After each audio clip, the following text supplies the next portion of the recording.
서울 동작구가 내년 1월 준공을 목표로 상도 4동의 구립 윤슬 어린이집 건립을 추진한다고 밝혔습니다. 사업비는 총 32억 5천만 원이 투입되며 지상 4층, 연면적 860제곱미터 규모로 설립될 예정입니다. 정원은 85명이며 아동 발달 단계를 고려한 놀이기구를 배치해 옥상 놀이터가 마련될 예정입니다. 전북 익산시가 신종 코로나 바이러스 감염증으로 보육에 어려움을 겪고 있는 가정을 위해 정부 2차 재난지원금 아동 돌봄비를 추석 전까지 지급한다고 전했습니다. 이번 지원금은 만 7세 미만 영유아부터 중학생까지 지원됩니다. 지원금은 별도 신청 없이 계좌로 지급될 예정입니다. 서울 강서구가 코로나19 확산 방지와 생활 속 거리두기 실천을 위해 구강보건교육 사업을 비대면 방식으로 전환해 운영한다고 밝혔습니다.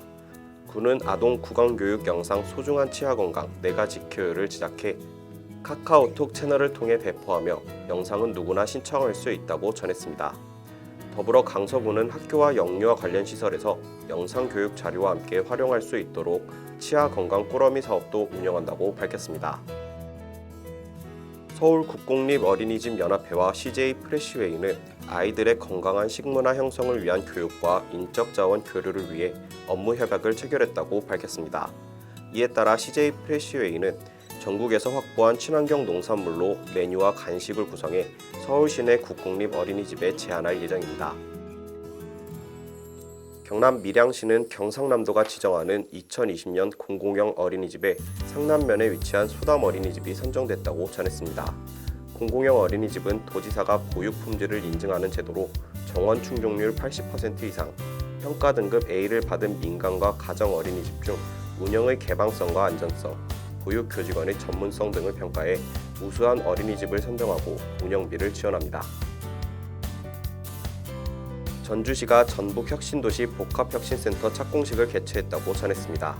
시는 오는 2022년까지 총 사업비 150억 원을 투입해 영유아 놀이터, 공연장, 맘카페 등 모든 세대가 이용할 수 있는 복합문화공간을 조성할 방침이라고 전했습니다. 부산시 교육청이 2021년도 매입형 유치원 공모사업 심사 결과 기장군 정관읍에 위치한 해누리 유치원을 선정했다고 전했습니다. 시교육청은 유치원 교육의 공공성을 강화하고 공립유치원 취업률을 높이기 위해 사립유치원들을 대상으로 매입형 유치원을 공모하고 있습니다. 해누리 유치원은 이번 공모 선정으로 2021년 3월 공립유치원으로 전환해 개원할 예정입니다. 대덕대학교가 교내 전국관에서 모아만 보육재단과 산학협력 협약을 체결했다고 밝혔습니다. 협약에 따라 대덕대는 모아만 보육재단 산하 어린이집에서 재학생 국가자격 보육 현장 실습, 취업 등의 산학협력 활동을 추진할 방침입니다. 산업통상자원부 국가기술표준원이 지난 7월부터 약 3달간 50대 제품 안전 중점 관리 품목에 해당하는 1,005개 제품에 대한 안전성 조사를 실시하고 가구, 장난감, 발광 다이오드 등기구 등 51개 제품의 리콜 명령을 내렸다고 밝혔습니다. 더불어 리콜 대상 제품에 대해서는 국가통합인증 마크 인증을 취소했다고 전했습니다. 경상남도는 부모들이 믿고 맡길 수 있는 안심 보육 환경 확대를 위해 공공형 어린이집 26곳을 추가로 선정했다고 밝혔습니다. 8개 시군 지역 민간 어린이집 8개소와 가정 어린이집 18개소로 창원 6개소, 김해 6개소, 통영 5개소 등이 선정됐습니다. 군산시는 가천문화재단이 해마다 음파호수공원에서 개최하던 가천 그림 그리기 대회를 온라인 공모전으로 추진한다고 전했습니다. 2020 가천 그림 그리기 대회는 코로나19 슬기로운 방역 생활과 행복한 우리 가족을 주제로 개최되며 유아부터 고등학생까지 모든 학생이 참가할 수 있습니다. 울산시는 시 육아종합지원센터에서 만 5세 이하 영유아와 부모를 대상으로 전자도서 비대면 서비스를 제공한다고 밝혔습니다. 전자도서 대여 서비스는 도서 검색, 대출, 반납, 책 읽기 등 도서 이용에 필요한 모든 기능을 온라인상에서 구현해 개인용 컴퓨터와 모바일로 사용 가능하고 육아종합지원센터 회원이면 누구나 이용 가능합니다. 서울시 사회서비스원이 국공립 어린이집인 강동 든든 어린이집을 개원했다고 전했습니다. 강동 든든 어린이집은 정원 96명 규모로 보육실, 오감놀이실, 조리실, 교재실 등으로 구성됐습니다. 서울시 사회서비스원은 든든 어린이집의 영유아 놀이 중심, 고용 안정성 강화, 안심보육 환경 구축, 선도적 공보육 운영 모델 개발 등의 비전을 담아 체계적인 공공보육 환경을 조성할 방침이라고 전했습니다. 순창구는 산모, 신생아 건강관리 지원 사업을 위해 전문교육을 받은 건강관리사가 출산 가정을 방문해 산모의 건강 회복을 돕고 신생아를 보살펴 출산 가정의 경제적 부담을 덜어주고 있다고 전했습니다. 더불어 그동안 서비스 지원 대상에서 제외됐던 기초생활보장 해산급여 수급자와 긴급복지 해산비 수급자들도 지원한다고 전했습니다.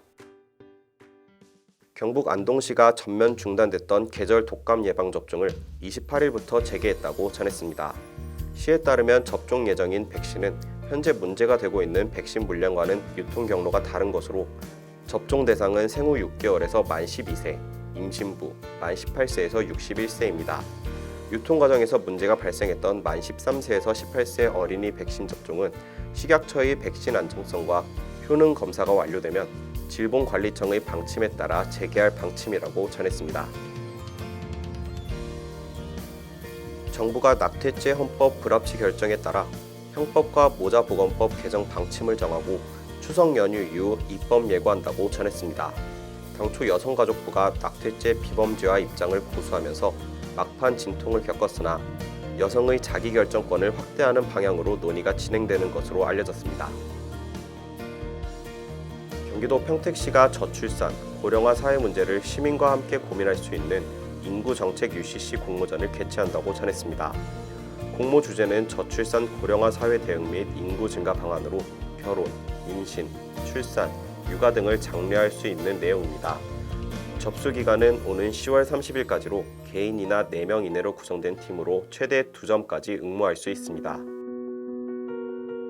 전북문화관광재단이 아이 낳고 키우기 좋은 직장 배려 문화를 만들기 위해 다자녀와 출산 직원을 지원하는 배려풀 전북 사업을 추진하고 있다고 전했습니다. 이와 관련해 올해 재단에서는 워킹맘, 데디를 배려하는 직장 문화를 위해 자녀 돌봄 휴가 확대, 난임 치료 휴가 유급 확대, 임신 직원 휴게 시간 부여 등을 추진하고 있습니다. 전북 임실군이 오는 10월부터 소득 기준에 제한 없이 모든 출산 가정에 기저귀를 지원한다고 밝혔습니다. 지원 신청은 임실군 보건의료원에서 가능하며 국민행복카드 바우처 포인트를 지급하는 방식으로 3개월 단위로 기저귀 19만 2천 포인트를 만 12개월까지 지급할 예정입니다. 서울 노원구가 아동식당이 갖춰진 방과 후 돌봄센터의 문을 열었다고 밝혔습니다. 아이휴센터는 맞벌이 가정의 초등 저학년생 자녀들을 돌봐주는 시설로 센터를 이용하는 아이들은 식당을 무료로 이용할 수 있습니다. 아동식당은 센터 이용 아동은 물론 동네 아이들 누구나 이용할 수 있으며 한부모, 다자녀 가구가 아닌 아이들에게는 식재료비 수준의 식대만을 받을 예정이라고 구는 전했습니다.